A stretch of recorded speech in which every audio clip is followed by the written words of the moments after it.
नमस्कार दोस्तों, जय हिंद। आज के इस वीडियो में हम जानेंगे भारत की अफ्रीका नीति क्या है, घाना ही क्यों चुना गया, चीन की चाल, भारत की मात, घाना में भारत की छाप, रक्षा साझेदारी, गेम चेंजर कदम, वैक्सीन मैत्री से बने भरोसे का रिश्ता, पीएम मोदी का संबोधन, इतिहास में पहली बार, आगे की रणनीति, घाना सिर्फ पहला कदम, अफ्रीका में तिरंगे की नई उड़ान।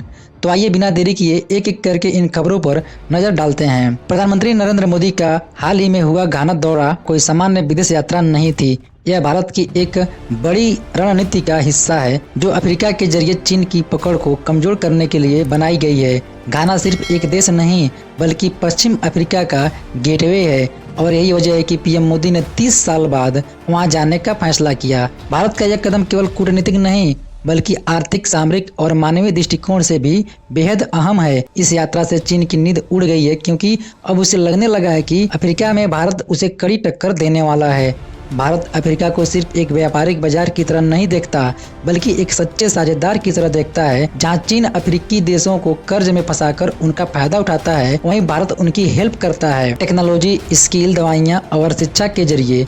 यही वजह है कि आज अफ्रीका के कई देश भारत को एक भरोसेमंद दोस्त मानते हैं। घाना दुनिया का छठा सबसे बड़ा सोना उत्पादक देश है। भारत सबसे ज्यादा सोना यहीं से मंगवाता है। सोने का भारत की अर्थव्यवस्था और संस्कृति में बहुत महत्व है। रेयर मिनरल्स, घाना में बॉक्साइट, मैंगनीज और बहुमूल्य लकड़ियों का खजाना है।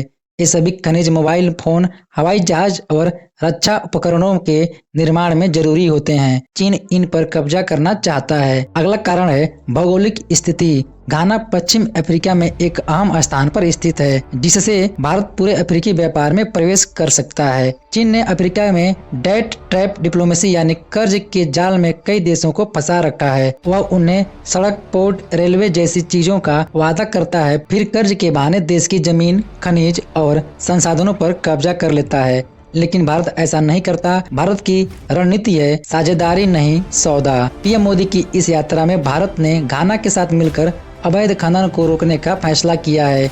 इससे घाना को फायदा होगा और चीन की लूट की योजना पर ब्रेक लग जाएगा। घाना में भारत की छाप क्या है? घाना का राष्ट्रपति भवन जुबली हाउस भारत की मदद से बना है। घाना में लगभग 15,000 भारतीय रहते हैं। कुछ परिवार तो 4 पीढ़ियों से वही हैं। भारत और घाना के बीच करीब 3 बिलियन का व्यापार है। भारत वहाँ मशीनरी, दवाइयाँ, अनाज, स्टील भेजता है। रक्षा साझेदारी, गेम चेंजर कदम। इस दौरे का एक बड़ा मकसद डिफेंस कोऑपरेशन यानी रक्षा साझेदारी भी है। भारत अब घाना को सैन्य सहयोग देने जा रहा है जिससे चीन की अफ्रीका में पकड़ कमजोर होगी।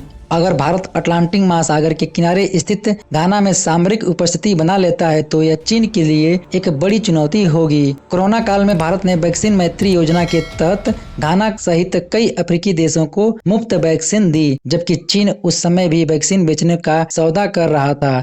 यही फर्क है कि भारत और चीन की सोच में भारत सेवा की सोच रखता है, चीन व्यापार की। पीएम मोदी ने घाना की संसद को संबोधित किया। ऐसा करने वाले वे पहले भारतीय प्रधानमंत्री बने।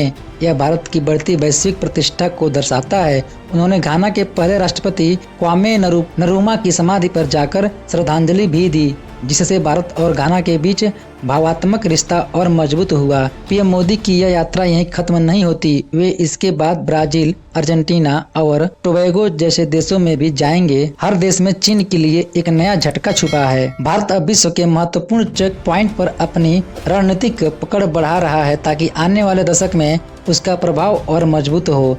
भारत का यह दौरा बताता है कि हम अफ्रीका को केवल संसाधनों का स्रोत नहीं बल्कि एक सच्चे मित्र की तरह देखते हैं।